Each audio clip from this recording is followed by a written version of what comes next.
Yeah. Thank you for making the time for the interview or the chat. Well, thank you for inviting me. Yeah. Yeah, I thought it would be really interesting to hear more about Ubuntu and your perspective on it, because I understand you're kind of an expert, if I can say that.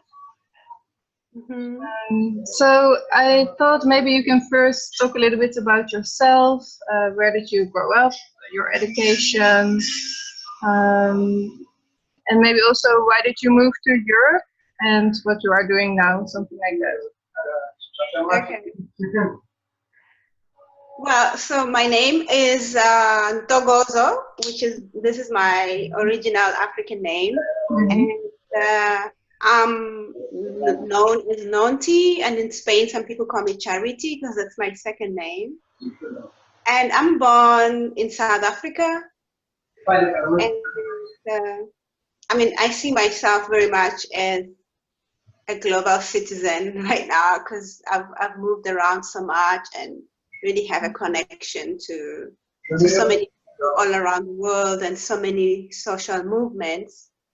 I see myself as a teacher and as well as a facilitator, like a sacred space holder. I have a background in doing, I mean, I was educated as like events and business management, but this is not something I do. What is my life purpose really is teaching and holding sacred spaces, and as well as being a knowledge holder for the indigenous knowledge of my people, which in this case really is South Africa, being a Sangoma. A Sangoma, or in Europe, they will say a shaman. In Europe, I would hold a lot of circles, a lot of sacred spaces. And I came to an understanding that within the European context, it's difficult to enter into sacred ceremony in the same way that you will do in Africa. And almost like I needed to go through a second initiation, which was to translate ceremony into a way of understanding. I find that there is more and more a need, especially that it shows up, that is positive and healing. And yeah, and I feel like this is what I then show up as a teacher and also as a facilitator, a space holder in that level. And just sharing this wisdom that comes from South Africa, but I believe it's really more indigenous, that it's common from many indigenous cultures. Yes. Do you, like indigenous, do you mean pre-modern also, or? Yeah, for sure. I mean pre-modern, I'll say pre the idea of capitalism, which somehow in a political way is a way that separates us in a way as well. It plays a role in that. Yeah, pre-modern in every way, in the culture, the social, if I have to use example of the 4 dimensions of the eco-village education movement, you know, the economy. So how we lived before we started to feel we were separate from each other. Yeah. And for me, this is where Ubuntu comes in, because Ubuntu is a philosophy, a way of life. I wasn't taught Ubuntu. Nobody gets taught Ubuntu, you know. It's something that you grow up seeing. It's something that you grow up experiencing. It's something that you see around you. And I was lucky enough that I grew up, I was born in a city, but I still have connection to go to the village and we go visit. But within the city itself, as as the African people, we still, when I was growing up, we still had this very strong connection to each other and practicing Ubuntu. Therefore, Ubuntu comes from the word umuntu, which means a person. Therefore, Ubuntu lives a lifestyle of Ubuntu. Mm-hmm. And in a collective is Abantu. So Abantu creates a community. So Ubuntu is an individual, Abantu is the collective, and together we practice Ubuntu. And Ubuntu is a sense of being, which is your behavior towards others. It's your behavior towards your environment. It's your behavior towards yourself. Mm-hmm. It encompasses all these ways and all these dynamics of living. It's a way of connection to your past, which is your ancestors, your tribe and where you come from. It's the connection to the future ancestors, which is how you raise the next generations. So the most easy way and well-known way to define Ubuntu is I am because we are. So which clearly states that on your own, you cannot exist. You are interconnected with everything and everybody around you. Your village or your community, and your community needs you as well. Mm. So could you give an example of that? Like maybe when you were a child and you started to learn about it, how did it express itself?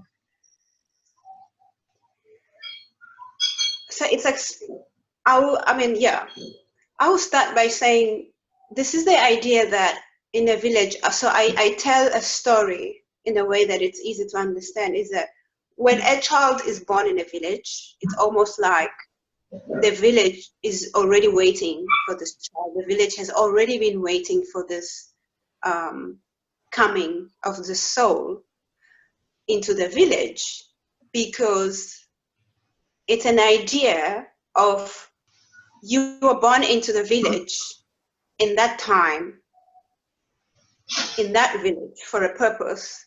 You bring a gift. So only you can vibrate in the energy that you vibrate in. So therefore the village welcomes you because you are the one that we've been waiting for. Mm. You are the one, only you can bring the gift that you give to the village. And our job as the villagers is to welcome you and is to support you in the journey of your life, through the different stages of your life, through ritual, ceremony. Ritual and ceremony is a space where we stop as a village to recognize the changes that are happening in your life, to acknowledge you, to say Sawubona, which is in Zulu, which means we see you. Mm. So you are constantly needs to be validated as a person. You constantly need to be reminded that you belong, that you are loved, that you are part of this community and the higher cosmos.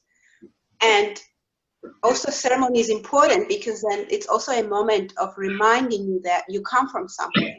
So it's a connection with your ancestors, acknowledging your ancestors, paying respect to your ancestors, and also the ancestors of the land where you come from. And ceremony and ritual is very much connected to the elements, which is water, air, fire, the forest, the mountain, the rivers are really important, and therefore nature is also something that is respected and something that is held to of the highest most respect, is that we respect the earth and we respect nature, because we know we are part of nature and we know that we need nature and we come from nature. When you are born, you know that we have a saying that a child is raised by a village. So you don't just belong to your immediate family system. It's not just a responsibility of your mother and father to raise you, because somehow we believe this is an impossibility, because there will be some things that are lacking. Two people cannot be able to give you everything that you need to equip you to be a fully functioning, giving human being into your community. You need mentors, you need people that will support you, you need people that will see you when your immediate family is busy doing other things. So everybody has a responsibility to you within the community. And this is Ubuntu. If things, as you grow as a child and you somehow, as life happens, you find yourself that you are somehow moving away from your purpose, moving away from your path, which is experienced as this ease or not being well. It could come in any form of signals. You know, it could be physical illness, it could be mental illness. We see this person as a person who brings a message to our community. So this individual does not take the responsibility of you are a bad person or you're not well. We see this person as a messenger. So this person is bringing us a gift and is coming to remind us that as a community, there is something that we are no longer, what should I say? We are no longer connecting. We are no longer connected. There's something that we are no longer focusing on that brings the well-being of the entire community. So this person brings this message from the world of the ancestors. It's almost like the messenger. I was wondering, as you were talking about the village, so how is it today? I guess many people don't really live in the village anymore, or don't feel the village to be like their community, right? And their place where they contribute and belong to. Yeah. It's unfortunate that we live in those times. As I said, when we started I mean, this also in Africa, this is also happening everywhere, is that we've moved away from these indigenous ways. We've moved away from the knowing, because it's the knowing and it's a natural state of being to know that you belong, to know that you are interconnected with everything that's around you. So we somehow have forgotten this. And forgetting this has resulted in what we see today, a sense of discord with everything around, a sense of dissatisfaction with everything around. The forgetting that we are connected to nature has led us to where we are in terms of climate crisis. Forgetting to really respect the earth, forgetting to realize that the earth is here to nourish us, and living in fear of not having enough, therefore having this energy of greed and constantly wanting more and more, and not trusting in the process of nature, that nature is always providing for us.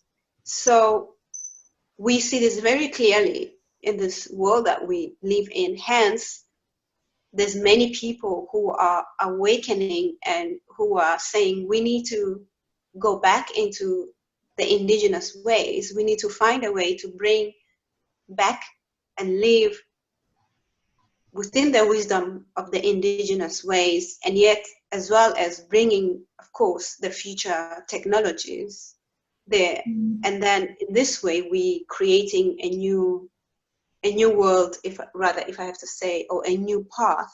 But the two worlds the past and the future have to come together. It's very crucial, I believe, now, since many of us are not very clear what world is coming, really. We are in the space of the unknowing, where we don't know what's really the world, what is going to look like in the next 10 years, in the next 20 years. So it's very important that we go back into the simplicity of remembering who we are and our connectedness to each other and our connectedness to nature. Not everybody, of course, I mean, I've been in the eco-village movement and living in community. Not everybody can go and live in a tribe or in a community. But community is not just about living in a tribe or living in a countryside. Community is something that you create where you are. With the people, where there's people, there's a very strong possibility of connecting and creating community, because it needs to come from the heart. You have the possibility of sharing things, whether you want to call it economy, circular economy. All these things are Ubuntu. It's about creating this really authentic networks of people. And I have people that I know, like you right now, I'm talking to you and I know I'm connected to you and you're connected to me and we're supporting each other. And this is important. And, you know, technology makes this possible and it makes it easy as well. So we can also create communities online. The most important thing is to have this remembrance of Ubuntu, that I am, because we are, and we are co-creating together. And have this set intention of wanting to co-create together and wanting to create a better world and making sure that it includes everybody and it doesn't leave other people outside, that it's very inclusive and diverse. And that's what Ubuntu is. It doesn't exclude. Yeah. Yeah, so I was thinking about two things. Firstly, for peace builders, since that's most of the work that I'm doing, why would you think that peace builders, that it would be interesting for them to learn more about these ideas? Yeah, I suppose peace is something that one is experiencing as an individual, but is also something that one has to bring to community, and everybody in the community, if they have an intention of peace, therefore we have a community that is functioning towards something that is positive. So therefore, I do not see, for me, I will say Ubuntu is another word synonym for peace in a way, because it gives you all these tools on how to stay centered within yourself and how the community can always be in a space of peace and negotiating, knowing how to negotiate, knowing how to heal each other. I believe as a peace worker, as a person who's really is intention or whose purpose in life is to build peace and to teach others also how to find peace in themselves or within a conflict situation, to have the skills of Ubuntu, because you're coming from a point of view of reminding people of that interconnectedness. Because when people feel and believe they are separate, then it's almost impossible to build peace.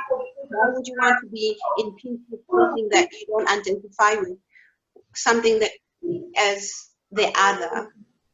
But it's much easier to build together when you have the understanding that you are, the other is you and you are the other and you need each other. So you are constantly finding ways to reconcile, finding ways to build together, finding ways to heal, because conflicts do arise. It's natural, but it's how you handle them and how you choose to heal those conflicts that matters. So let's say, as you said, now we are kind of in a challenging time. We live in a time where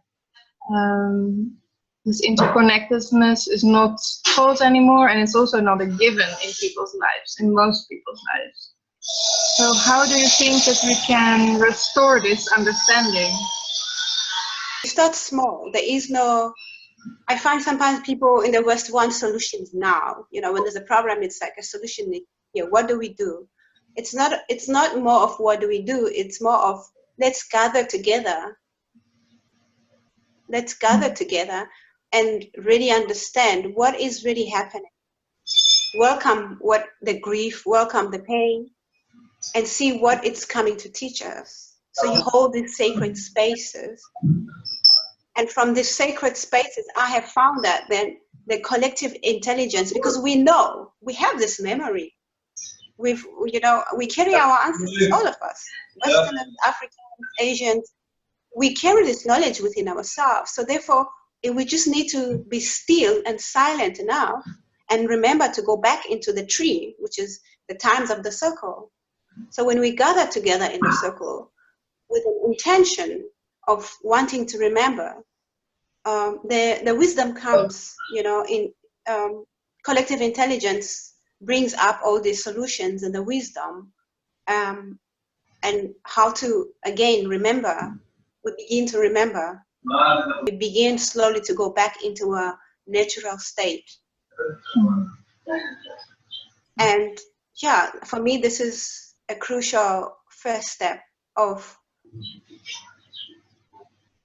knowing thyself and connecting with others.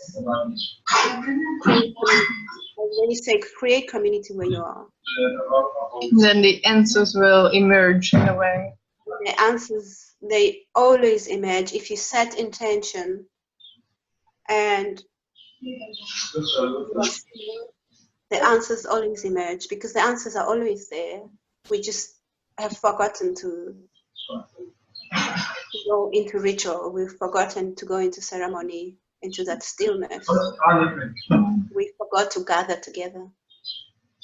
Yeah.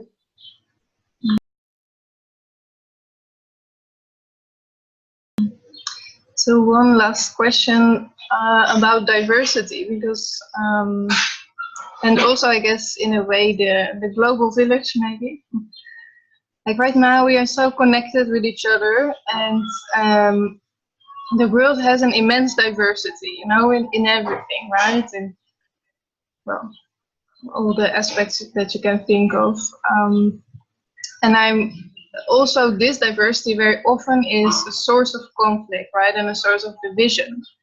So I wonder if this could be also a good approach to overcome that kind of way of thinking and doing. There's strength in diversity, and diversity is beautiful, but this can happen when we have gathered enough within the circle that everybody is clear about their purpose in life, when everybody is clear about who they are, and when everybody is coming from a space of love and trust and understanding, we are able to come together from a peaceful state of heart and a peaceful state of mind. We are able to give space to listen to each other, to hear each other. The trick is really into this gathering. When you gather together in a very direct and authentic intention of trusting in the wisdom of the ancestors, or trusting in the wisdom of Great Spirit, whichever way you want to call it, is that it emerges.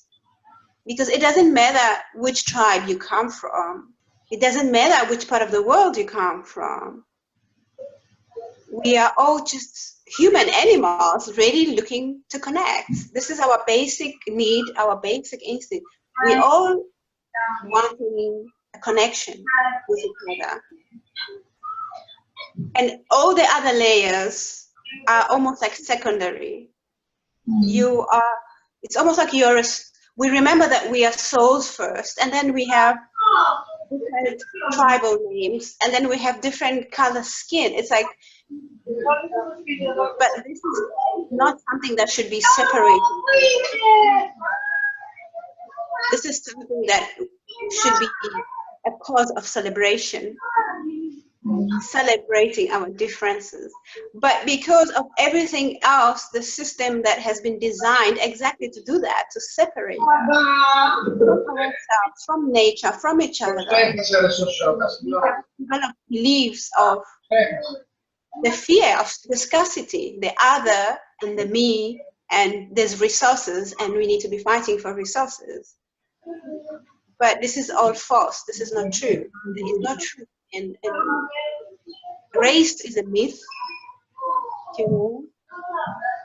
It is just a skin pigmentation. We are all humans, but we need to remember this. The thing is, we don't remember. We need to remember. In order to remember, you need to create that space of connecting and of remembering. And then you realize that actually your differences are your strength. Together with our differences, this is what makes us powerful. This is what makes us celebrate our diversity. And there's nothing to fear. Yeah. Everything else is just fear-based, really. And when we gather together in this way and bring our different gifts together, healing happens. Huge transformation and healing happens. And also what happens is we are able to preserve the knowledge. That we are able to also share the knowledge with each other, and the knowledge grows and it spreads. And we are able to create new ways as well of using this knowledge that we've gathered together. So for me, this is why I also started this Rise Ubuntu network, because it was important for me that we preserve this indigenous knowledge from the different parts of the world to see exactly this, the commonalities, the differences, and also how can we work together to make sure that we preserve this and also bring in the new technologies as well in order to create this new world, to move away from this sense of we are separate from each other. Because in the circle, we are just beautiful beings looking for connection. Yeah. Yeah.